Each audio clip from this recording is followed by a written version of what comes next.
ਸ੍ਰੀ ਵਾਹਿਗੁਰੂ ਜੀ।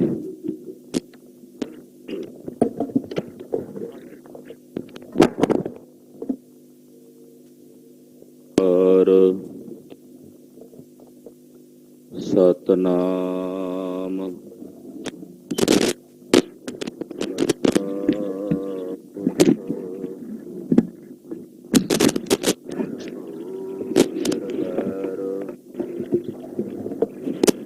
ਅਕਾਲ ਮੂਰਤ ਅਜੂਨੀ ਸੈਭੰ ਗੁਰ ਪ੍ਰਸਾਦ। ਚਕਰ ਚਿਹਨ ਅਰ ਬਰਨ ਜਾਤ ਹਰ ਪਾਤ ਨਹਿਨ ਜਿਹੇ ਰੂਪ ਰੰਗ ਅਰ ਰੇਖ ਭੇਖ ਕੋ ਕਹਿ ਨ ਸਕਤ ਕੇਹੇ। ਅਚਲ ਮੂਰਤ ਅਨਭਉ ਪ੍ਰਕਾਸ਼ ਅਮਤੋਜ ਕਹਿਜੈ। ਕੋਟ ਇੰਦਰ ਇੰਦਰਾਣ ਸਾਹੇ ਸਾਹਾਣ ਗਣਜੈ। ਤ੍ਰੇ ਭਵਨ ਮਹੀਪ ਸੁਰ ਨਰ ਅਸੁਰ ਨੇਤ ਨੇਤ ਬਨ ਤ੍ਰਿਣ ਕਹਿਤ। ਤਬ ਸਰਬ ਨਾਮ ਕਥੈ ਕਵਨ ਕਰਮ ਨਾਮ ਬਰਨਤ ਸੁਮਤ। ਪ੍ਰਭ ਜੀ ਤੋ ਕਹਿ ਲਾਜ ਹਮਾਰੀ ਨੀਲਕੰਠ ਨਰ ਹਰ ਨਾਰਾਇਣ ਨੀਲ ਬਸਨ ਬਨਵਾਰੀ। ਪਰਮ ਪੁਰਖ ਪਰਮੇਸ਼ਰ ਸੁਆਮੀ ਪਾਵਨ ਪਉਨ ਆਹਾਰੀ। ਮਾਧਵ ਮਹਾਜੋਤ ਮਦ ਮਰਦਨ ਮਾਨ ਮੁਕੰਦ ਮੁਰਾਰੀ। ਨਿਰਵਿਕਾਰ ਨਿਰਜੁਰ ਨਿੰਦਰਾ ਬਿਨ ਨਿਰਵਿਖ ਨਰਕ ਨਿਵਾਰੀ। ਕਿਰਪਾ ਸਿੰਧ ਕਾਲ ਤ੍ਰੈ ਦਰਸੀ ਕੁਕਰਿਤ ਪਰਨਾਸਨਕਾਰੀ। ਧਨ ਰਪਾਨ ਧ੍ਰਿਤ ਮਾਨ ਧਰਾ ਧਰ ਅਨ ਬਿਕਾਰ ਅਸ ਧਾਰੀ। ਹਉ ਮਤ ਮੰਦ ਚਰਨ ਸ਼ਰਣਾਗਤ ਕਰ ਗਹਿ ਲਿਹੋ ਉਭਾਰੀ। ਹਉ ਮਤ ਮੰਦ ਚਰਨ ਸ਼ਰਣਾਗਤ ਕਰ ਗਹਿ ਲਿਹੋ ਉਭਾਰੀ। ਮਾਧੋ ਜਲ ਕੀ ਪਿਆਸ ਨ ਜਾਏ ਜਲ ਮਹਿ ਅਗਨ ਉਠੀ ਅਦ ਘਾਹੇ। ਤੂੰ ਜਲ ਨਿਧ ਹੋ ਜਲ ਕਾ ਮੀਨ ਜਲ ਮੈਂ ਰਹੋ ਜਲ ਬਿਨ ਖੀਨ। ਤੂੰ ਪਿੰਜਰ ਹੋ ਸੁਵਟਾ ਤੋਰ ਜਮ ਮੰਜਾਰ ਕਹਾਂ ਕਰੈ ਮੋਰ। ਤੂੰ ਤਰਵਰ ਹੋ ਪੰਖੀ ਆਹੇ ਮੰਦ ਭਾਗੀ ਤੇਰੋ ਦਰਸ਼ਨ ਨਾਹੇ। ਤੂੰ ਸਤਿਗੁਰ ਹਉ ਨਉਤਨ ਚੇਲਾ ਕਹਿ ਕਬੀਰ ਮਿਲ ਅੰਤ ਕੀ ਬੇਲਾ। ਹਮ ਅਵਗੁਣ ਭਰੇ ਏਕ ਗੁਣ ਨਾਹੀ ਅੰਮ੍ਰਿਤ ਛਾੜ ਵਿਖੈ ਵਿਖ ਖਾਈ। ਮਾਇਆ ਮੋਹ ਭਰਮ ਪੈ ਭੂਲੇ ਸੁਤ ਦਾਰਾ ਸਿਉ ਪ੍ਰੀਤ ਲਗਾਈ। ਏਕ ਉਤਮ ਪੰਥ ਸੁਨਿਓ ਗੁਰ ਸੰਗਤ ਤੇਹ ਮਿਲੰਤ ਜਮ ਤਰਾਸ ਮਿਟਾਈ। ਇਕ ਅਰਦਾਸ ਪਾਠ ਕੀਰਤ ਕੀ ਗੁਰ ਰਾਮਦਾਸ ਰਾਖੋ ਸਰਣਾਈ। ਸੋ ਕਹੋ ਟਲ ਗੁਰ ਸੇਵੀਐ ਅਹਨਿਸ ਸਹਿਜ ਸੁਭਾਏ। ਦਰਸ਼ਨ ਪਰਸੈ ਗੁਰੂ ਕੈ ਜਨਮ ਮਰਨ ਦੁਖ ਜਾਏ। ਹੋਵੈ ਸਿਫਤ ਖਸਮ ਦੀ ਨੂਰ ਅਰਸੋਂ ਕੁਰਸੋਂ ਝੱਟੀਐ। ਤੁਧ ਡਿਠੇ ਸੱਚੇ ਪਾਤਸ਼ਾਹ ਮਲ ਜਨਮ ਜਨਮ ਦੀ ਕੱਟੀਐ। ਸੱਜਣ ਸੱਚਾ ਪਾਤਸ਼ਾਹ ਸਿਰ ਸਾਹਾਂਦੈ ਸਾਹੋ। ਜਿਸ ਪਾਸ ਬੈਠਿਆ ਸੋਹੀਐ ਸਭਨਾਂ ਦਾ ਵੇਸਾਹੋ।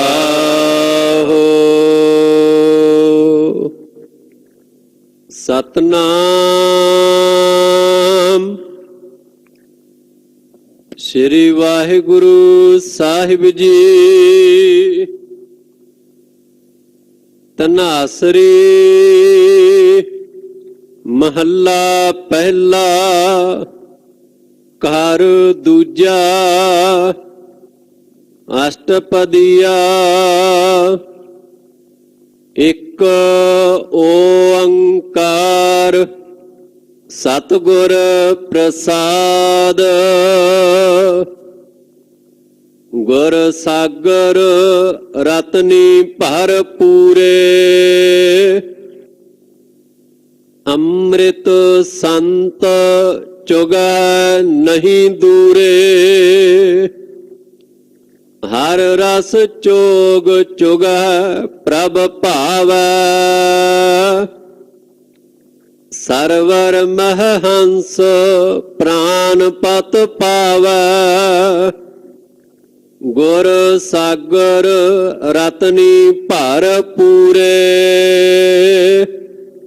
ਅੰਮ੍ਰਿਤ ਸੰਤ ਚੁਗੈ ਨਹੀਂ ਦੂਰੇ। ਹਰ ਰਸ ਚੋਗ ਚੁਗੈ ਪ੍ਰਭ ਭਾਵੈ। ਸਰਵਰ ਮਹ ਹੰਸ ਪ੍ਰਾਨ ਪਤ ਪਾਵੈ। ਕਿਆ ਬਗ ਬੱਪੜਾ ਛਪੜੀ ਨਾਏ। ਕੀਚੜ ਡੂਬੈ ਮੈਲ ਨਾ ਜਾਏ। ਰਹਾਉ ਰਖ ਰਖ ਚਰਨ ਧਰੇ ਵਿਚਾਰੀ। ਦੁਬਦਾ ਛੋੜ ਭਏ ਨਿਰੰਕਾਰੀ। ਮੁਕਤ ਪਦਾਰਥ ਹਰ ਰਸ ਚਾਖੇ। ਆਵਣ ਜਾਣ ਰਹੇ ਗੁਰ ਰਾਖੇ। ਸਰਵਰ ਹੰਸਾ ਛੋੜ ਨਾ ਜਾਏ। ਪ੍ਰੇਮ ਭਗਤ ਕਰ ਸਹਿਜ ਸਮਾਏ। ਸਰਬਰ ਮਹ ਹੰਸ ਹੰਸ ਮਹ ਸਾਗਰ। ਅਕਥ ਕਥਾ ਗੁਰ ਬਚਨੀ ਆਦਰ। ਸੁਨ ਮੰਡਲ ਇਕ ਜੋਗੀ ਬੈਸੇ। ਨਾਰ ਨਾ ਪੁਰਖ ਕਹੋ ਕੋ ਕੈਸੇ। ਤਿਰ ਭਵਨ ਜੋਤ ਰਹੇ ਲਿਵ ਲਾਈ। ਸੁਰ ਨਰ ਨਾਥ ਸੱਚੇ ਸਰਣਾਈ। ਆਨੰਦ ਮੂਲ ਅਨਾਥ ਆਧਾਰੀ। ਗੁਰਮੁਖ ਭਗਤ ਸਹਿਜ ਵਿਚਾਰੀ। ਭਗਤ ਵਛਲ ਭੈ ਕਾਟਣ ਹਾਰੇ। ਹਉਮੈ ਮਾਰ ਮਿਲੇ ਪਗ ਧਾਰੇ। ਅਨਕ ਜਤਨ ਕਰ ਕਾਲ ਸੰਤਾਏ। ਮਰਨ ਲਿਖਾਏ ਮੰਡਲ ਮਹਿ ਆਏ। ਜਨਮ ਪਦਾਰਥ ਦੁਬਦਾ ਖੋਵੈ। ਆਪ ਨਾ ਚੀਨਸ ਭ੍ਰਮ ਭ੍ਰਮ ਰੋਵੈ। ਕਹਿਤੋ ਪੜਤੋ ਸੁਣਤੋ ਏਕ। ਧੀਰਜ ਧਰਮ ਧਰਣੀ ਧਰ ਟੇਕ, ਜਾਤ ਸਤ ਸੰਜਮ ਹਿਰਦੈ ਸਮਾਏ। ਚੌਥੇ ਪਦ ਕੋ ਜੇ ਮਨ ਪਤੀ ਆਏ, ਸਾਚੇ ਨਿਰਮਲ ਮੈਲ ਨਾ ਲਾਗੈ। ਗੁਰ ਕੈ ਸ਼ਬਦ ਭਰਮ ਭਉ ਭਾਗੈ, ਸੂਰਤ ਮੂਰਤ ਆਦਿ ਅਨੂਪ। ਨਾਨਕ ਜਾਚੈ ਸਾਚ ਸਰੂਪ, ਸਾਚੇ ਨਿਰਮਲ ਮੈਲ ਨਾ ਲਾਗੈ। ਗੁਰ ਕੈ ਸ਼ਬਦ ਭਰਮ ਭਉ ਭਾਗੈ, ਸੂਰਤ ਮੂਰਤ ਆਦਿ ਅਨੂਪ। ਨਾਨਕ ਜਾਚੈ ਸਾਚ ਸਰੂਪ। ਵਾਹਿਗੁਰੂ ਜੀ ਕਾ ਖਾਲਸਾ, ਵਾਹਿਗੁਰੂ ਜੀ ਕੀ ਫਤਿਹ। ਪਰਮ ਸਨਮਾਨਯੋਗ ਸਤਿਕਾਰਯੋਗ ਗੁਰੂ ਕਾ ਖਾਸ ਰੂਪ ਗੁਰੂ ਖਾਲਸਾ ਸਾਧ ਸੰਗਤ ਜੀਓ, ਧੰਤਾ ਦੇ ਪਾਤਰ ਹੋ। ਨੌਵੇਂ ਪਾਤਸ਼ਾਹ ਜਗਤ ਗੁਰੂ ਸ੍ਰੀ ਗੁਰੂ ਤੇਗ ਬਹਾਦਰ ਸਾਹਿਬ ਜੀ ਮਹਾਰਾਜ ਜੀ ਦੇ ਪਾਵਨ ਪਵਿੱਤਰ ਚਰਨ ਛੋਹ ਪ੍ਰਾਪਤ ਇਤਿਹਾਸਕ ਸਥਾਨ ਤੇ ਅੰਮ੍ਰਿਤ ਵੇਲੇ ਦੇ ਸਜੇ ਹੋਏ ਸੱਚਖੰਡ ਦੀਵਾਨਾਂ ਵਿੱਚ ਧੰਨ ਸ੍ਰੀ ਗੁਰੂ ਗ੍ਰੰਥ ਸਾਹਿਬ ਜੀ ਮਹਾਰਾਜ ਜੀ ਦੀ ਪਾਵਨ ਹਜ਼ੂਰੀ ਵਿੱਚ ਹਾਜ਼ਰੀਆਂ ਭਰ ਕੇ ਆਪਣੇ ਜੀਵਨ ਦੀਆਂ ਘੜੀਆਂ ਗੁਰੂ ਲੇਖੇ ਲਾਉਂਦਿਆਂ ਸਫਲਾ ਕਰ ਰਹੇ। ਪਵਰ ਕਾਜ ਤੇਰਾ ਕਿਤੈ ਨਾ ਕਾਮ, ਮਿਲ ਸਾਧ ਸੰਗਤ ਭਜ ਕੇਵਲ ਨਾਮ। ਸਤ ਸੰਗਤ ਵੱਡਿਆਂ ਭਾਗਾਂ ਕਰਕੇ ਪ੍ਰਾਪਤ ਹੁੰਦੀ ਹੈ। ਸਤ ਸੰਗਤ ਉਹ ਮਹਾਨ ਤੀਰਥ ਹੈ ਜਿੱਥੇ ਸਾਡੇ ਅੰਤਸ਼ਕਰਨ ਦੀ ਸ਼ੁੱਧੀ ਹੁੰਦੀ ਹੈ। ਬੇਅੰਤ ਤੀਰਥ ਨੇ ਸੰਸਾਰ ਭਰ ਵਿੱਚ। ਉਹਨਾਂ ਤੀਰਥਾਂ ਦੇ ਇਸ਼ਨਾਨ ਨਾਲ ਤਨ ਪਵਿੱਤਰ ਹੁੰਦਾ ਹੈ, ਸਰੀਰ ਸ਼ੁੱਧ ਹੁੰਦਾ ਹੈ। ਪਰ ਸਾਧ ਸੰਗਤ ਇੱਕ ਐਸਾ ਮਹਾਨ ਤੀਰਥ ਹੈ ਜਿੱਥੇ ਸਾਡੇ ਮਨ ਦੀ ਸ਼ੁੱਧੀ ਹੁੰਦੀ ਹੈ, ਸਾਡੇ ਅੰਤਸ਼ਕਰਨ ਦੀ ਸ਼ੁੱਧੀ ਹੁੰਦੀ ਹੈ। ਸਤਿਗੁਰਾਂ ਨੇ ਤਰਸ ਕਰਕੇ, ਕਿਰਪਾ ਕਰਕੇ ਸਾਨੂੰ ਇਹ ਘੜੀਆਂ ਬਖਸ਼ੀਆਂ ਨੇ। ਰੋਮ ਰੋਮ ਕਰਕੇ ਸਤਿਗੁਰਾਂ ਦਾ ਸ਼ੁਕਰ ਹੈ। ਸਰਬਾਸਾ ਪੂਰਨ ਕਰਨੇ ਵਾਲੀ ਸ੍ਰੀ ਆਸਾ ਜੀ ਦੀ ਵਾਰ ਦੇ ਸ਼ਬਦ ਕੀਰਤਨ ਰਾਗੀ ਸਿੰਘਾਂ ਦੀ ਰਸਨਾ ਤੋਂ ਆਪ ਜੀ ਨੇ ਸਰਵਣ ਕੀਤੇ ਹਨ।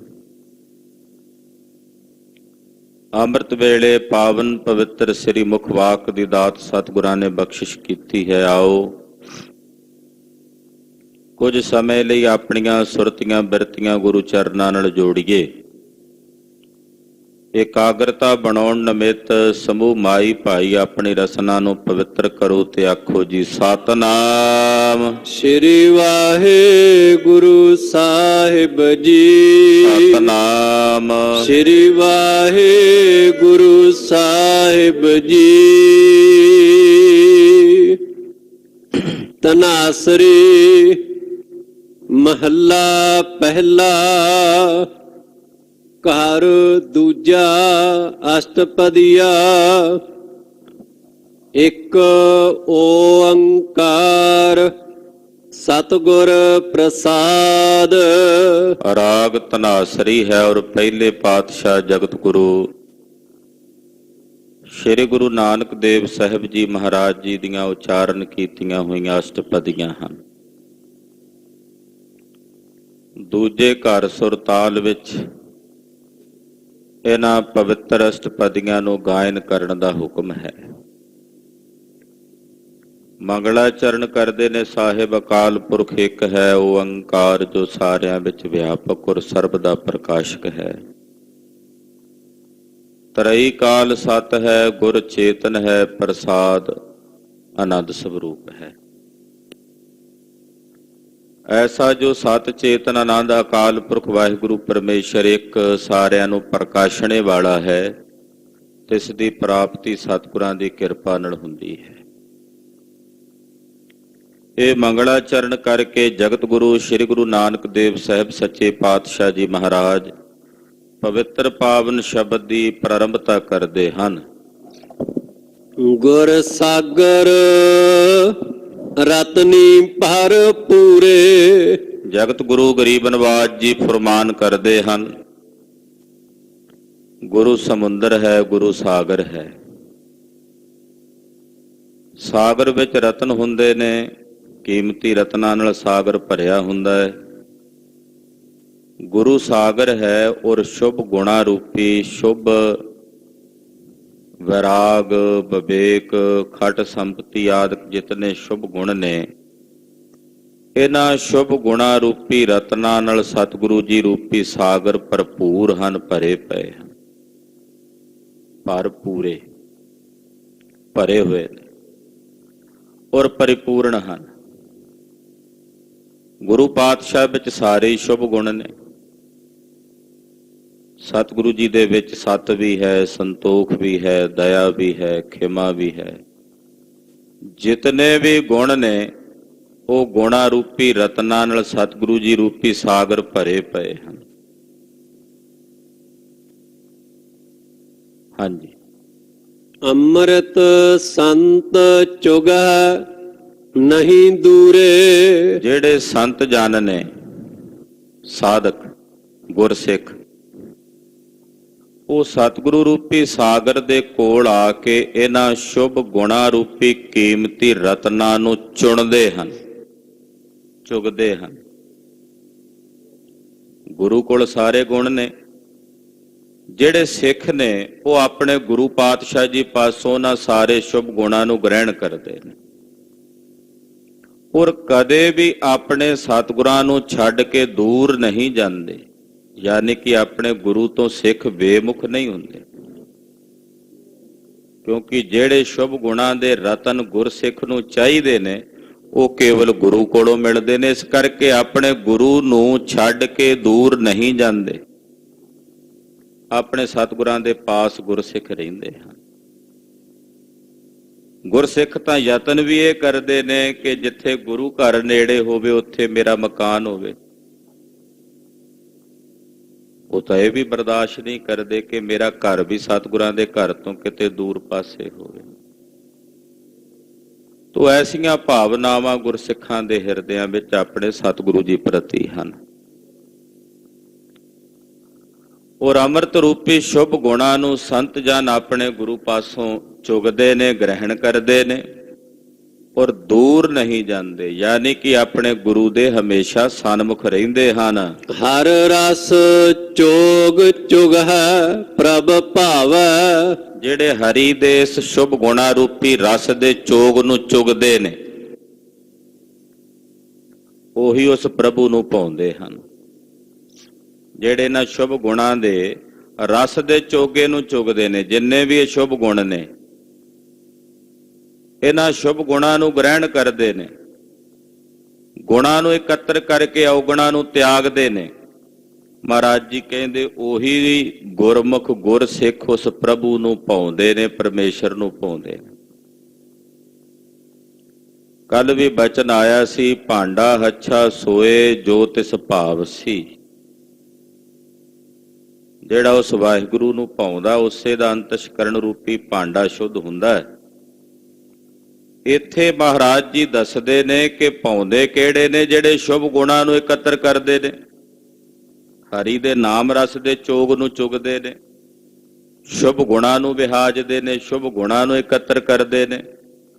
ਉਹੀ ਗੁਰਮੁਖ, ਉਹੀ ਗੁਰਸਿੱਖ ਉਸ ਪ੍ਰਭੂ ਨੂੰ, ਅਕਾਲ ਪੁਰਖ ਨੂੰ, ਵਾਹਿਗੁਰੂ ਨੂੰ, ਪਰਮੇਸ਼ਰ ਨੂੰ ਪਾਉਂਦੇ ਹਨ। ਸਰਵਰ ਮਹਿ ਹੰਸ ਪ੍ਰਾਨ ਪਤ ਪਾਵੈ। ਔਰ ਗੁਰੂ ਰੂਪ ਸਾਧ ਸੰਗਤ ਰੂਪੀ ਸਰਵਰ, ਸਰਵਰ ਦਾ ਮਤਲਬ ਹੁੰਦਾ ਸਰੋਵਰ। ਆ ਜਿੱਥੇ ਆਪ ਜੀ ਬੈਠੇ ਹੋਏ ਸਾਧ ਸੰਗਤ ਰੂਪੀ ਸਰੋਵਰ ਹੈ। ਸਾਧ ਸੰਗਤ ਰੂਪੀ ਇਸ ਸਰੋਵਰ ਵਿੱਚੋਂ ਗੁਰਸਿੱਖ ਰੂਪੀ ਜਿਹੜੇ ਹੰਸ ਨੇ ਇਹ ਮਾਨ ਸਰੋਵਰ ਹੈ ਸਾਧ ਸੰਗਤ।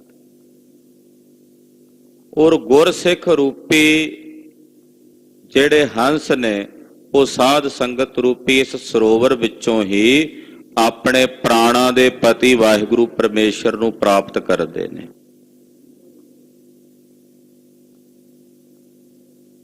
ਪੁੱਛਿਆ ਭਗਵਾਨ ਜੀ,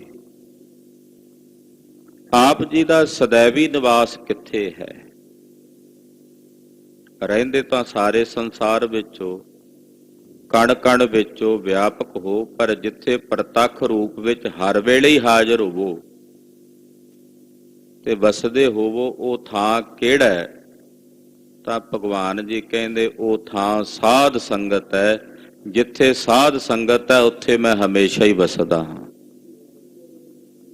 ਸਤ ਸੰਗ ਵਿੱਚ ਮੈਂ ਹਮੇਸ਼ਾ ਹੀ ਵਸਦਾ। ਵਿੱਚ ਸੰਗਤ ਹਰ ਪ੍ਰਭ ਵਸੈ ਜੀਓ। ਜਿਹੜੇ ਸਤ ਸੰਗੀ ਨੇ ਉਹ ਹੰਸ ਨੇ। ਸਾਧ ਸੰਗਤ ਰੂਪੀ ਸਰੋਵਰ ਵਿੱਚੋਂ ਉਹ ਸਤ ਸੰਗੀ ਰੂਪੀ ਜਿਹੜੇ ਹੰਸ ਨੇ ਉਹ ਆਪਣੇ ਪ੍ਰਾਣਾਂ ਦੇ ਪਤੀ ਅਕਾਲ ਪੁਰਖ ਵਾਹਿਗੁਰੂ ਪਰਮੇਸ਼ਰ ਨੂੰ ਪ੍ਰਾਪਤ ਕਰਦੇ ਹਨ। ਕਿਆ ਬਗ ਬਪੜਾ ਛਪੜੀ ਨਾਏ। ਦੂਜੇ ਪਾਸੇ ਜਿਹੜੇ ਕੁਸੰਗੀਆਂ ਦਾ ਸੰਗ ਹੈ, ਕੁਸੰਗੀਆਂ ਦਾ ਸੰਗ ਛਪੜੀ ਦੇ ਸਮਾਨ ਹੈ, ਗੰਦੀ ਛਪੜੀ ਦੇ ਸਮਾਨ ਹੈ। ਤੇ ਉੱਥੇ ਜਾ ਕੇ ਮਨਮੁਖ ਰੂਪੀ ਜਿਹੜੇ ਬਗਲੇ ਨੇ ਉਹ ਨਹਾਉਂਦੇ ਹੈ। ਕਿਉਂਕਿ ਮਨਮੁਖਾਂ ਨੂੰ ਤਾਂ ਸਤ ਸੰਗ ਨਹੀਂ ਨਾ ਚੰਗਾ ਲੱਗਦਾ। ਉਹਨਾਂ ਨੂੰ ਸਾਧ ਸੰਗਤ ਰੂਪੀ ਮਾਨ ਸਰੋਵਰ, ਜੇ ਬਗਲਾ ਮਾਨ ਸਰੋਵਰ ਤੇ ਚਲਾ ਵੀ ਜਾਏ ਉਹਨੂੰ ਜੋ ਚਾਹੀਦਾ ਉਥੋਂ ਮਿਲਣਾ ਹੀ ਨਹੀਂ, ਕਿਉਂਕਿ ਮਾਨ ਸਰੋਵਰ ਵਿੱਚ ਤਾਂ ਮੋਤੀ ਨੇ। ਬਗਲੇ ਨੂੰ ਚਾਹੀਦੀਆਂ ਨੇ ਮੱਛੀਆਂ ਡੱਡੀਆਂ, ਉਹਨੇ ਗੰਦ 'ਚ ਚੁੰਝ ਮਾਰਨੀ ਹੁੰਦੀ ਹੈ। ਇਸੇ ਤਰ੍ਹਾਂ ਜਿਹੜੇ ਮਨਮੁਖ ਲੋਕ ਨੇ ਉਹ ਕੁਸੰਗ ਰੂਪੀ ਛਪੜੀ ਵਿੱਚ ਜਾ ਕੇ ਨਹਾਉਂਦੇ ਤੇ ਉਹਨਾਂ ਦਾ ਨਹਾਣਾ ਕਿਆ ਹੈ, ਯਾਨੀ ਕਿ ਤੁੱਛ ਹੈ। ਉਹ ਬਗਲਿਆਂ ਦੇ ਸਮਾਨ ਨੇ। ਬਗਲਿਆਂ ਦੇ ਸਮਾਨ ਮਨਮੁਖਾਂ ਨੂੰ ਹਮੇਸ਼ਾ ਕੁਸੰਗੀਆਂ ਦਾ ਸੰਗ ਚੰਗਾ ਲੱਗਦਾ ਹੈ, ਖੋਟੇ ਪੁਰਸ਼ਾਂ ਦਾ ਸੰਗ ਚੰਗਾ ਲੱਗਦਾ। ਉਹਨਾਂ ਨੂੰ ਸਤ ਸੰਗੀਆਂ ਦਾ ਸੰਗ ਨਹੀਂ ਪਾਉਂਦਾ। ਜੇ ਕਿਤੇ ਸਤਪੁਰਖਾਂ ਦੇ ਨਾਲ ਉਹਨਾਂ ਦਾ ਕੁਝ ਸਮੇਂ ਲਈ ਬੈਠਣਾ ਹੋ ਵੀ ਜਾਏ, ਮਸਾਂ ਉਹਨਾਂ ਦਾ ਟਾਈਮ ਪਾਸ ਹੁੰਦਾ ਹੈ। ਤੇ ਜਦੋਂ ਉਹਨਾਂ ਦੀ ਬਿਰਤੀ ਵਰਗਾ ਕੋਈ ਮਨਮੁਖ, ਕੋਈ ਸਾਖਤ ਉਹਨਾਂ ਨੂੰ ਆ ਕੇ ਟੱਕਰਦਾ ਤੇ ਕਹਿੰਦੇ ਆ ਧੰਨਵਾਦ ਹੈ ਤੇਰਾ ਸੱਜਣਾ, ਮੇਰਾ ਤਾਂ ਚਿੱਤ ਨਹੀਂ ਸੀ ਲੱਗਦਾ ਇੱਥੇ, ਤੂੰ ਆ ਗਿਆ ਹੁਣ ਦਿਲ ਲੱਗੇਗਾ। ਕਹਿਣ ਤੋਂ ਭਾਵ ਕਿ ਖੋਟੇ ਪੁਰਸ਼ਾਂ ਨੂੰ ਹਮੇਸ਼ਾ ਖੋਟੇ ਪੁਰਸ਼ਾਂ ਦਾ ਹੀ ਸੰਗ ਪਾਉਂਦਾ ਹੈ। ਤੇ ਗੁਰਮੁਖ ਅਗਰ ਕਿਤੇ ਖੋਟੇ ਸੰਗੀਆਂ ਦੇ ਸੰਗ ਵਿੱਚ ਚਲਾ ਵੀ ਜਾਵੇ ਤੇ ਉਹ ਪਰੇਸ਼ਾਨ ਹੋ ਜਾਂਦਾ ਹੈ। ਉਹ ਸੋਚਦਾ ਵੀ ਕਿਹੜਾ ਵੇਲਾ ਹੋਵੇ ਕਿ ਮੈਂ ਇਹਨਾਂ ਦੇ ਵਿੱਚੋਂ ਨਿਕਲਾਂ ਤੇ ਸਤਪੁਰਸ਼ਾਂ ਦੀ ਸੰਗਤ ਵਿੱਚ ਬੈਠਾਂ। ਦੁਨੀਆ ਹੈ, ਸੰਸਾਰ ਹੈ, ਸਮਾਜ ਹੈ, ਇਹਦੇ ਵਿੱਚ ਵਿਚਰਦਿਆਂ ਕੁਸੰਗੀਆਂ ਵਿੱਚ ਵੀ ਕਿਤੇ ਕਿਤੇ ਜਾ ਕੇ ਸੰਬੰਧੀਆਂ 'ਚ ਬੈਠਣਾ ਪੈਂਦਾ ਹੈ, ਪਰ ਉੱਥੇ ਉਹਨਾਂ ਗੁਰਮੁਖਾਂ ਦਾ ਚਿੱਤ ਉਦਾਸ ਰਹਿੰਦਾ ਹੈ। ਇੱਥੇ ਗੁਰਦੇਵ ਕਹਿੰਦੇ ਕਿਆ ਬਗ ਬੱਪੜਾ, ਵਿਚਾਰਾ ਬਗਲਾ ਕਿਆ ਨਹਾਏਗਾ ਛੱਪੜੀ ਵਿੱਚ ਨਹਾ ਕੇ, ਉਹਨੂੰ ਕੀ ਲੱਭਣਾ ਹੈ?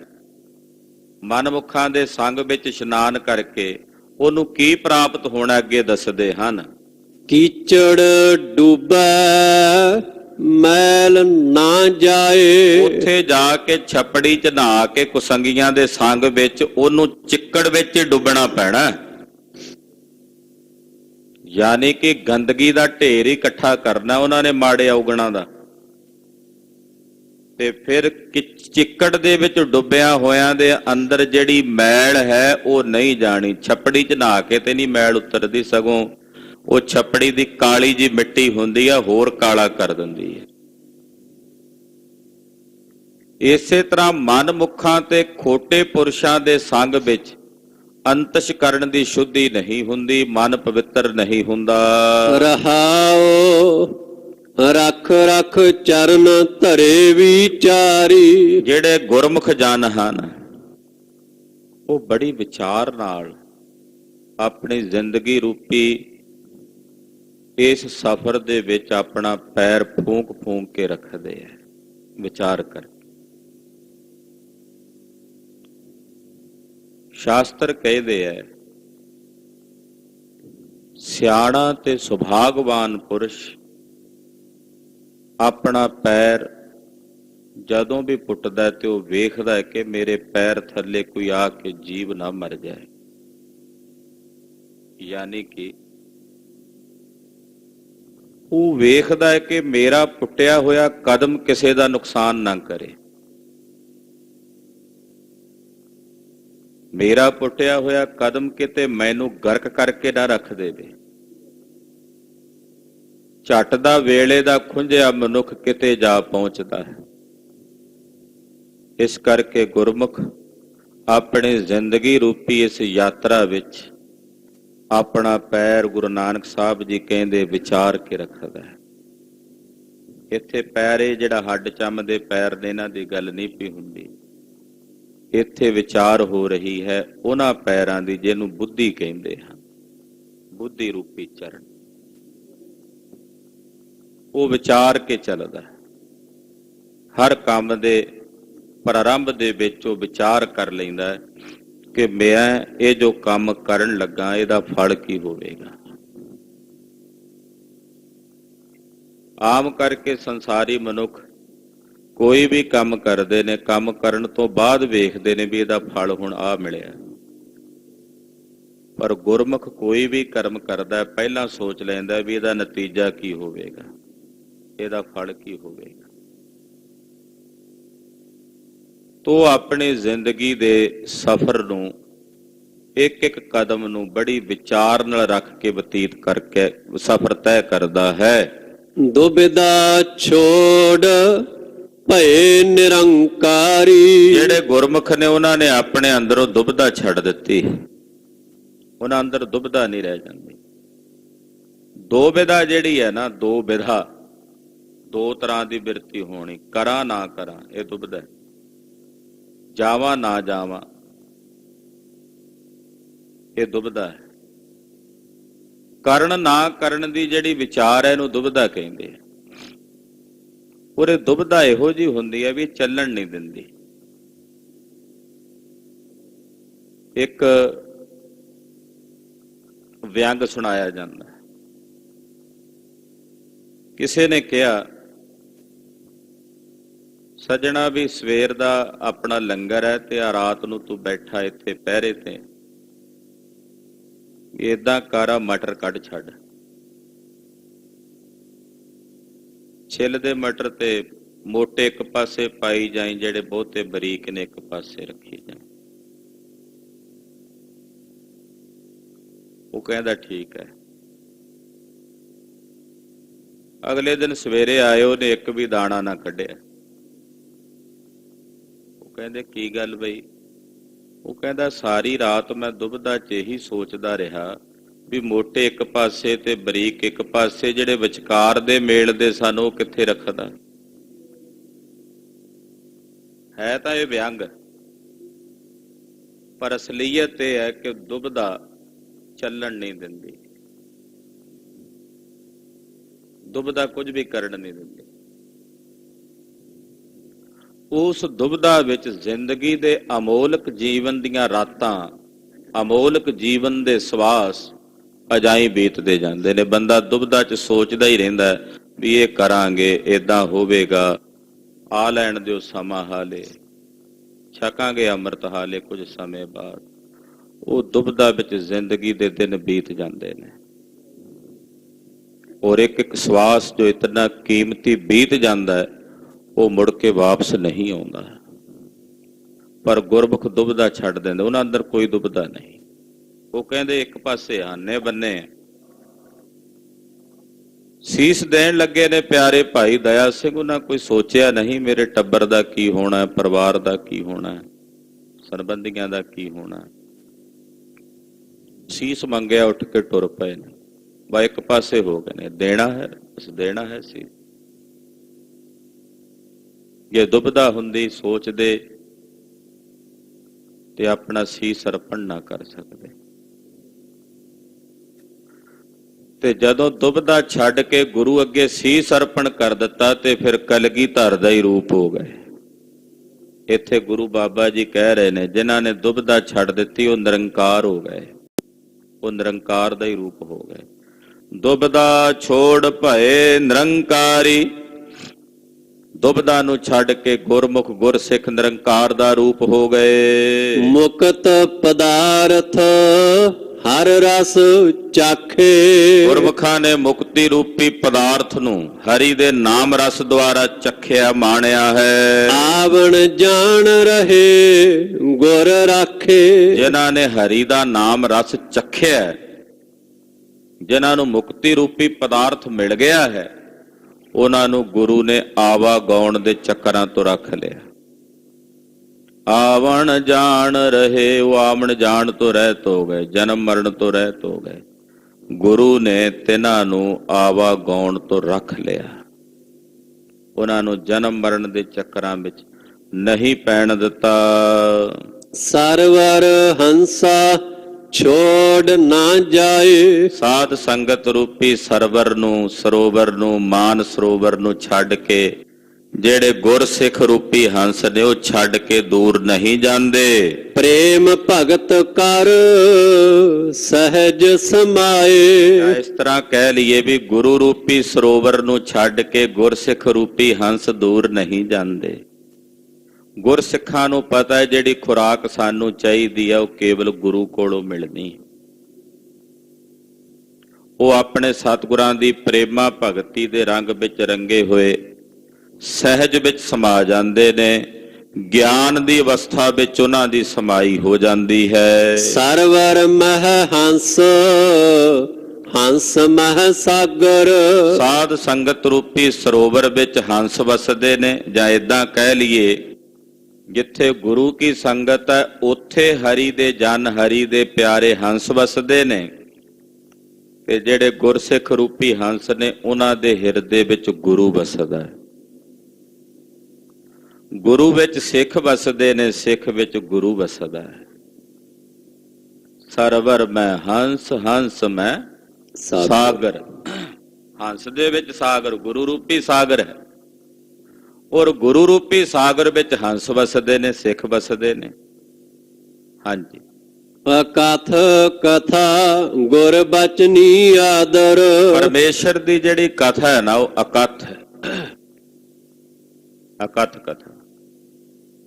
ਗੁਰੂ ਕੇ ਪਾਵਨ ਬਚਨਾਂ ਨਾਲ ਗੁਰਸਿੱਖ ਵਾਹਿਗੁਰੂ ਪਰਮੇਸ਼ਰ ਦੀ ਕਥਾ ਦਾ ਆਦਰ ਕਰਦਾ ਹੈ, ਸਤਿਕਾਰ ਕਰਦਾ। ਨਿਰੰਕਾਰ ਦੀ ਜਿਹੜੀ ਅਕਥ ਕਥਾ ਹੈ ਉਸ ਅਕਥ ਕਥਾ ਦਾ ਗੁਰਸਿੱਖ ਗੁਰੂ ਬਚਨਾਂ ਦੁਆਰਾ ਆਦਰ ਕਰਦਾ ਹੈ, ਕਿਉਂਕਿ ਗੁਰੂ ਪਾਤਸ਼ਾਹ ਨੇ ਆਪਣੇ ਬਚਨਾਂ ਦੁਆਰਾ ਕਿਹਾ ਕਿ ਸਭ ਤੇ ਉੱਤਮ ਹਰਿ ਕੀ ਕਥਾ। ਹਰੀ ਦੀ ਕਥਾ ਸਭ ਤੋਂ ਉੱਤਮ ਹੈ, ਸ੍ਰੇਸ਼ਟ ਹੈ।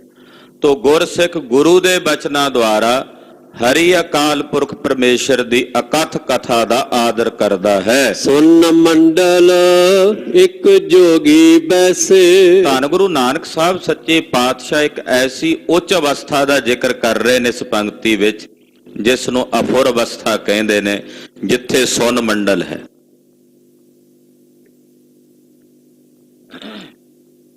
ਦੋ ਪ੍ਰਕਾਰ ਦੀ ਸਮਾਧੀ ਹੁੰਦੀ ਹੈ। ਇੱਕ ਸਮਾਧੀ ਹੈ ਸਾ ਵਿਕਲਪ ਸਮਾਧੀ, ਦੂਸਰੀ ਹੈ ਨਿਰਵਿਕਲਪ ਸਮਾਧੀ। ਸਾ ਵਿਕਲਪ ਸਮਾਧੀ ਵਿੱਚ ਧਿਆਨ, ਧਿਆਤਾ ਤੇ ਇਹ ਤ੍ਰਿਪਟੀ ਬਣੀ ਰਹਿੰਦੀ ਹੈ।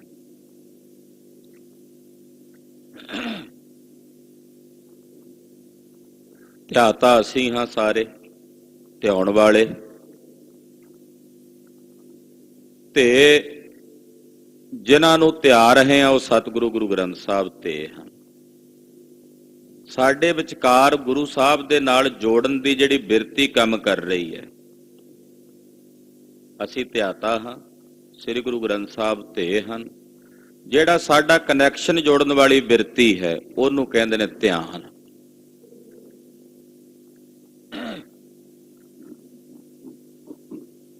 ਜਦੋਂ ਤੱਕ ਤਾਂ ਇਹ ਤ੍ਰਿਪਟੀ ਹੈ ਇਹਨੂੰ ਕਹਿੰਦੇ ਨੇ ਸਾ ਵਿਕਲਪ ਸਮਾਧੀ, ਕਿ ਆਪਣੇ ਆਪ ਨੂੰ ਵੱਖਰਾ ਰੱਖ ਕੇ ਗੁਰੂ ਸਾਹਿਬ ਨੂੰ ਧਿਆਨ ਹੈ।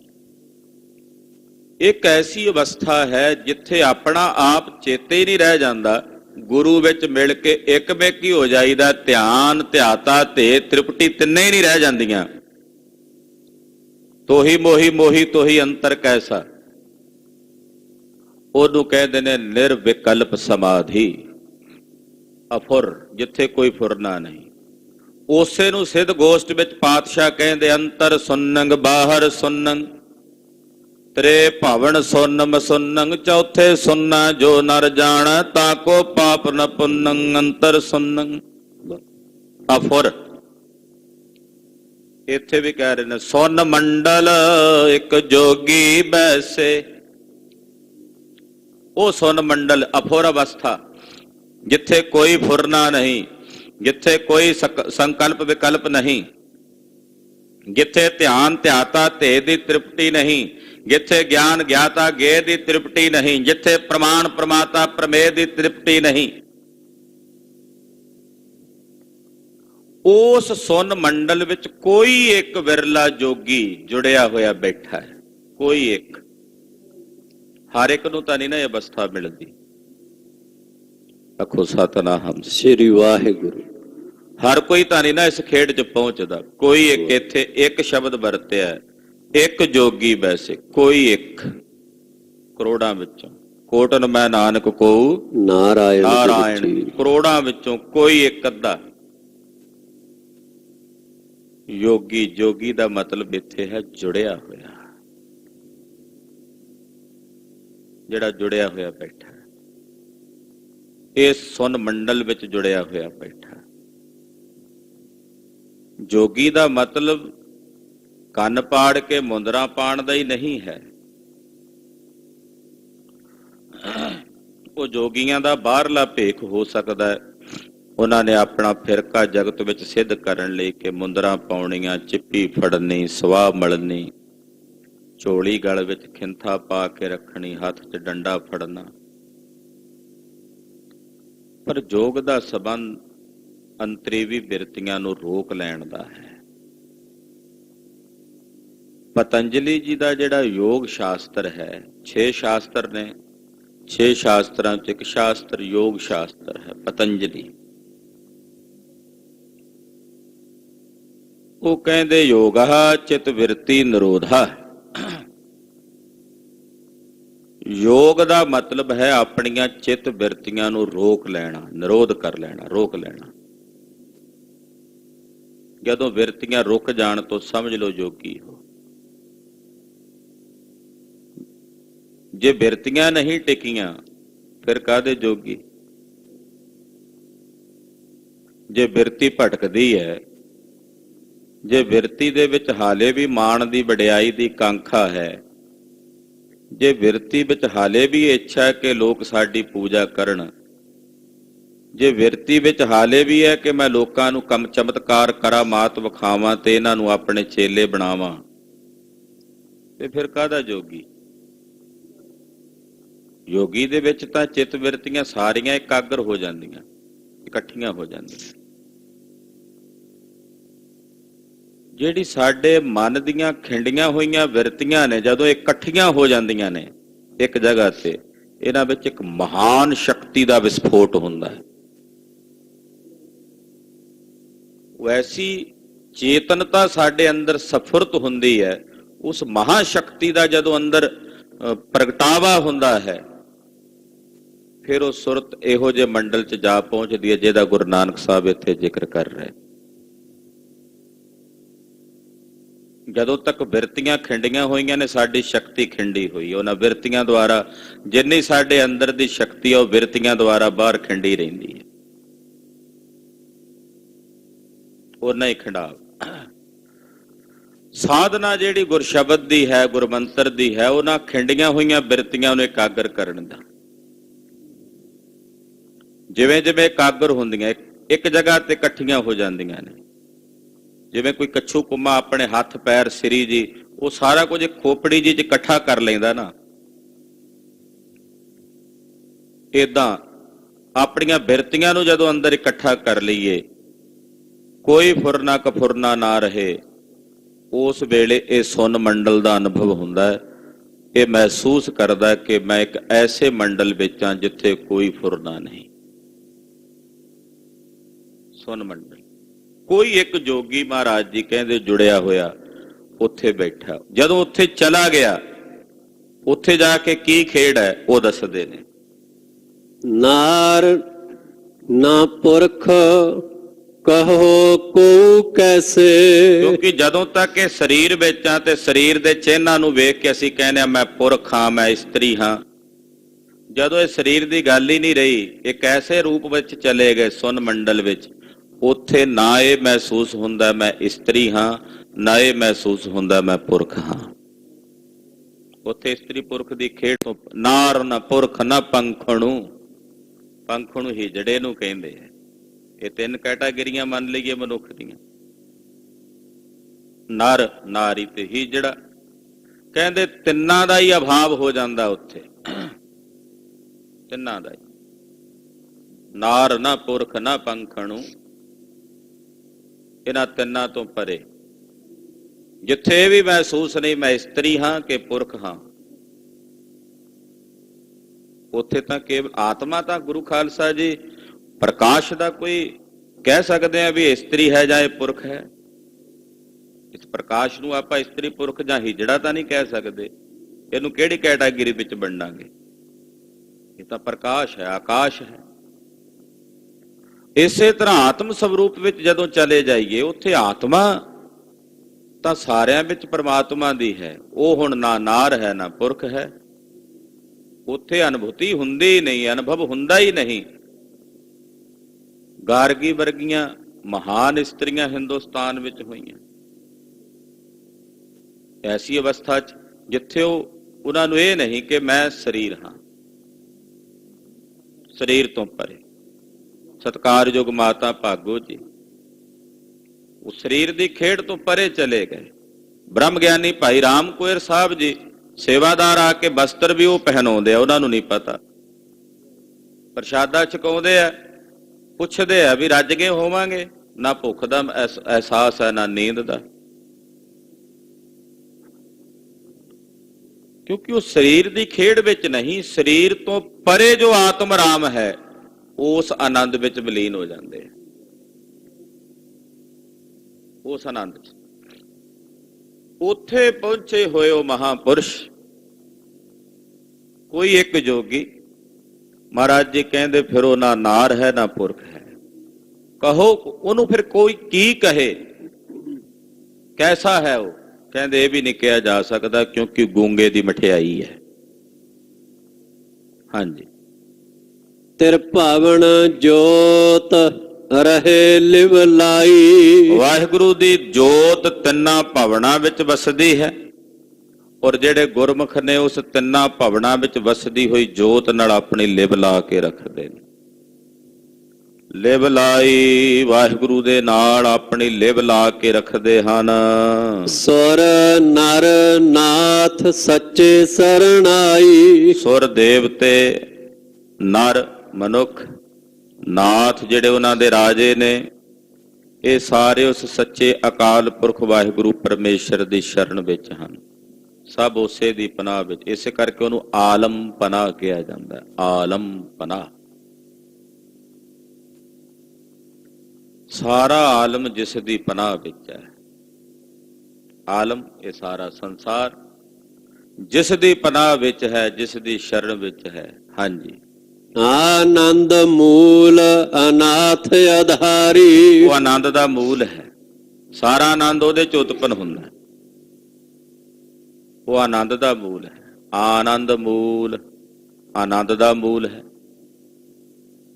ਫਿਰ ਉਹ ਅਨਾਥਾਂ ਦਾ ਆਧਾਰ ਹੈ, ਆਸਰਾ ਹੈ। ਜਿਨ੍ਹਾਂ ਦਾ ਕੋਈ ਵਾਲੀ ਵਾਰਸ ਨਹੀਂ, ਉਹਦਾ ਮਾਲਕ ਹੈ। ਜਿਸ ਕਾ ਨਾਹੀ ਕੋਏ ਹਾਂ, ਤਿਸ ਕਾ ਪ੍ਰਭੂ ਸੋਏ ਹਾਂ। ਉਹ ਅਨਾਥਾਂ ਦਾ ਆਧਾਰ ਹੈ, ਆਨੰਦ ਦਾ ਮੂਲ ਹੈ। ਗੁਰਮੁਖ ਭਗਤ ਸਹਿਜ ਵਿਚਾਰੀ। ਜਿਹੜੇ ਗੁਰਮੁਖ ਨੇ ਉਹ ਭਗਤੀ ਦੁਆਰਾ ਸਹਿਜ ਨੂੰ ਵਿਚਾਰਦੇ ਹਨ। ਭਗਤੀ ਕਰਕੇ ਗਿਆਨ ਦੀ ਵਿਚਾਰ। ਕੱਲਾ ਫੋਕਾ ਗਿਆਨ ਗੁਰੂ ਘਰ ਵਿੱਚ ਪ੍ਰਵਾਨ ਨਹੀਂ। ਖੁਸ਼ਕ ਤੇ ਫੋਕਾ ਗਿਆਨ ਗੁਰੂ ਘਰ 'ਚ ਪ੍ਰਵਾਨ ਨਹੀਂ। ਗੁਰੂ ਘਰ ਵਿੱਚ ਜਿਹੜਾ ਗਿਆਨ ਹੈ ਉਹ ਭਗਤੀ ਲਬਰੇਜ਼ ਹੈ। ਭਗਤੀ ਦੁਆਰਾ ਜਿਹੜਾ ਗਿਆਨ ਉਤਪੰਨ ਹੁੰਦਾ ਉਹ ਗਿਆਨ ਗੁਰੂ ਘਰ 'ਚ ਪ੍ਰਵਾਨ ਹੈ। ਜਿਹੜਾ ਗਿਆਨ ਕਿਸੇ ਦੀਆਂ ਕਿਤਾਬਾਂ 'ਚ ਉਤਪੰਨ ਹੋਵੇ, ਜਿਹੜਾ ਗਿਆਨ ਕਿਸੇ ਦੀ ਮੱਖੀ ਤੇ ਮਾਰੀ ਮੱਖੀ ਤੇ ਅੱਗੇ ਚੱਲੀ ਜਾਵੇ, ਉਹ ਗਿਆਨ ਗੁਰੂ ਘਰ 'ਚ ਪ੍ਰਵਾਨ ਨਹੀਂ। ਗੁਰੂ ਘਰ ਵਿੱਚ ਗਿਆਨ ਉਹ ਪ੍ਰਵਾਨ ਹੈ ਜਿਹੜਾ ਭਗਤੀ 'ਚੋਂ ਆਪਣੇ ਅਨੁਭਵ 'ਚੋਂ ਉਤਪੰਨ ਹੁੰਦਾ ਹੈ। ਅਨੁਭਵ ਪ੍ਰਕਾਸ਼। ਸੋ ਐਸੀ ਭਗਤੀ ਦੇ ਸਹਿਤ ਗੁਰਮੁਖ ਜਨ ਗਿਆਨ ਦੀ ਵਿਚਾਰ ਕਰਦੇ ਹਨ। ਭਗਤ ਵਛਲ ਭੈ ਕਾਟਣ ਹਾਰੇ। ਵਾਹਿਗੁਰੂ ਭਗਤਾਂ ਦਾ ਪਿਆਰਾ ਹੈ, ਉਹ ਭਗਤ ਵਛਲ ਹੈ। ਭਗਤੀ ਕਰਨ ਵਾਲਿਆਂ ਨੂੰ ਪਿਆਰ ਕਰਦਾ ਹੈ। ਉਹ ਆਪਣੇ ਭਗਤਾਂ ਦੇ ਭੈ ਨੂੰ ਕੱਟਣ ਵਾਲਾ ਹੈ। ਭੈ ਕਾਟਣ ਹਾਰੇ, ਉਹ ਡਰ ਨੂੰ ਦੂਰ ਕਰਨ ਵਾਲਾ, ਆਪਣੇ ਭਗਤਾਂ ਦੇ ਹਿਰਦੇ ਚੋਂ ਡਰ ਦੂਰ ਕਰਦਾ ਹੈ। ਹਉਮੈ ਮਾਰ ਮਿਲੇ ਪਗ ਧਾਰੇ। ਗੁਰਮੁਖ ਆਪਣੇ ਹਿਰਦੇ ਚੋਂ ਆਪਣੀ ਹਉਮੈ ਨੂੰ ਮਾਰ ਕੇ ਨਿਰੰਕਾਰ ਅਕਾਲ ਪੁਰਖ ਵਾਹਿਗੁਰੂ ਪਰਮੇਸ਼ਰ ਦੇ ਦੱਸੇ ਮਾਰਗ ਤੇ ਆਪਣਾ ਪੈਰ ਧਰ ਕੇ ਚੱਲਦੇ ਨੇ। ਹਉਮੈ ਮਾਰ ਮਿਲੇ ਪਗ ਧਾਰੇ। ਗੁਰਮੁਖ ਆਪਣੇ ਹਿਰਦੇ ਚੋਂ ਹਉਮੈ ਨੂੰ ਮਾਰ ਕੇ, ਹੰਕਾਰ ਨੂੰ ਮਾਰ ਕੇ ਵਾਹਿਗੁਰੂ ਪਾਰ ਬ੍ਰਹਮ ਪਰਮੇਸ਼ਰ ਦੇ ਦੱਸੇ ਰਾਹ ਤੇ ਚੱਲਦੇ ਹਨ। ਹਾਂਜੀ। ਅਨਕ ਯਤਨ ਕਰ ਕਾਲ ਸੰਤਾਏ। ਮਨਮੁਖਾਂ ਨੂੰ ਅਨੇਕਾਂ ਤਰੀਕਿਆਂ ਨਾਲ ਕਾਲ ਸਤਾਉਂਦਾ ਹੈ। ਅਨੇਕਾਂ ਤਰੀਕਿਆਂ ਨਾਲ ਹਮੇਸ਼ਾ ਉਹਨਾਂ ਦੇ ਸਿਰ ਤੇ ਕਾਲ ਖੜਾ। ਉਹਨਾਂ ਨੂੰ ਗੁਰਮੁਖ ਕਾਲ ਤੋਂ ਸੁਤੰਤਰ ਹੋ ਜਾਂਦੇ। ਉਹ ਕਹਿੰਦੇ ਮਰਨਾ ਹੀ ਹੈ, ਸਰੀਰ ਨੇ ਮਰਨਾ, ਅਸੀਂ ਤਾਂ ਨਹੀਂ। ਪਰ ਮਨਮੁਖ ਨੂੰ ਹਮੇਸ਼ਾ ਇਹ ਫਿਕਰ ਸਤਾਈ ਰੱਖਦਾ, ਉਹਨੂੰ ਕਾਲ ਹਮੇਸ਼ਾ ਸਤਾਉਂਦਾ ਹੈ। ਮਰਨ ਲਿਖਾਏ ਮੰਡਲ ਮਹਿ ਆਏ। ਕਿਉਂਕਿ ਸੰਸਾਰ ਦਾ ਵਿਧਾਨ ਹੀ ਇਹ ਹੈ ਕਿ ਮੌਤ ਲਿਖਾ ਕੇ ਫਿਰ ਇਹ ਸੰਸਾਰ ਰੂਪੀ ਮੰਡਲ ਵਿੱਚ ਜੀਵ ਆਏ ਨੇ। ਜਨਮ ਬਾਅਦ ਵਿੱਚ ਹੁੰਦਾ, ਪਹਿਲਾਂ ਮਰਨਾ ਲਿਖਿਆ ਜਾਂਦਾ। ਸੱਜਣਾ ਇੰਨੀ ਤਰੀਕ ਨੂੰ ਇੰਨੇ ਵੱਜ ਕੇ ਇੰਨੇ ਮਿੰਟਾਂ ਤੇ ਤੈਨੂੰ ਵਾਪਸ ਸੱਦਣਾ, ਉਹ ਲਿਖ ਕੇ ਫਿਰ ਇਹਦਾ ਜਨਮ ਹੁੰਦਾ। ਪਹਿਲਾਂ ਇਕਰਾਰਨਾਮਾ ਹੁੰਦਾ ਵੀ ਇਦੋਂ ਇਸ ਸਮੇਂ ਨੂੰ ਵਾਪਸ ਆਉਣਾ। ਔਰ ਉਹ ਜਿਹੜੀ ਮੋਹਲਤ ਵਾਹਿਗੁਰੂ ਨੇ ਦਿੱਤੀ ਆ ਉਹ ਵੱਧਦੀ ਘਟਦੀ ਨਹੀਂ। ਤੋ ਮਹਾਰਾਜ ਜੀ ਕਹਿੰਦੇ ਮਰਨਾ ਲਿਖਾ ਕੇ ਇਹ ਮਨੁੱਖੇ ਸੰਸਾਰ ਰੂਪੀ ਮੰਡਲ ਵਿੱਚ ਆਉਂਦਾ ਹੈ। ਜਨਮ ਪਦਾਰਥ ਦੁਬਦਾ ਖੋਵੈ। ਜਿਹੜੇ ਮਨਮੁਖ ਲੋਕ ਨੇ ਉਹ ਆਪਣੇ ਇਸ ਜਨਮ ਰੂਪੀ ਪਦਾਰਥ ਨੂੰ ਦੁਬਦਾ ਚ ਗਵਾ ਲੈਂਦੇ ਹਨ। ਇਸ ਜਨਮ ਰੂਪੀ ਪਦਾਰਥ ਨੂੰ ਦੁਬਦਾ ਵਿੱਚ ਲੱਗ ਕੇ ਦੁਬਦਾ ਵਿੱਚ ਬਤੀਤ ਕਰ ਦਿੰਦੇ ਨੇ, ਦੁਬਦਾ ਚ ਗਵਾ ਦਿੰਦੇ ਹਨ। ਆਪ ਨਾ ਚੀਨਸ ਪ੍ਰਮ ਪ੍ਰਮ ਰੋਵੈ। ਔਰ ਜਿਹੜੇ ਇਹੋ ਜਿਹੇ ਮਨਮੁਖ ਤੇ ਸਾਖਤ ਲੋਕ ਨੇ ਉਹ ਆਪਣਾ ਆਪ ਨਹੀਂ ਚੀਨਦੇ, ਉਹ ਆਪਣਾ ਆਪ ਨਹੀਂ ਜਾਣਦੇ ਔਰ ਭਰਮ ਭਰਮ ਕੇ ਭਟਕਦੇ ਭਟਕਦੇ ਰੋਂਦੇ ਕੁਰਲਾਉਂਦੇ ਰਹਿੰਦੇ ਆ। ਆਪ ਨਾ ਚੀਨਸ ਭ੍ਰਮ ਭ੍ਰਮ ਰੋਵੈ। ਉਹ ਭਰਮ ਭਰਮ ਕੇ ਰੋਂਦੇ ਕੁਰਲਾਉਂਦੇ ਰਹਿੰਦੇ ਆ। ਉਹਨਾਂ ਨੂੰ ਆਪਣੇ ਆਪ, ਜਦੋਂ ਤੱਕ ਆਪਣੇ ਆਪ ਦੀ ਜਾਣਕਾਰੀ ਨਹੀਂ, ਬੇਸੁੱਧ ਹੈ, ਤਾਂ ਫਿਰ ਇਹਦਾ ਭਰਮਣਾ ਸੁਨਿਸ਼ਚਿਤ ਹੈ। ਕਦੇ ਕਿਸ ਜੂਨੀ ਚ ਕਦੇ ਕਿਸ ਜੂਨੀ ਚ।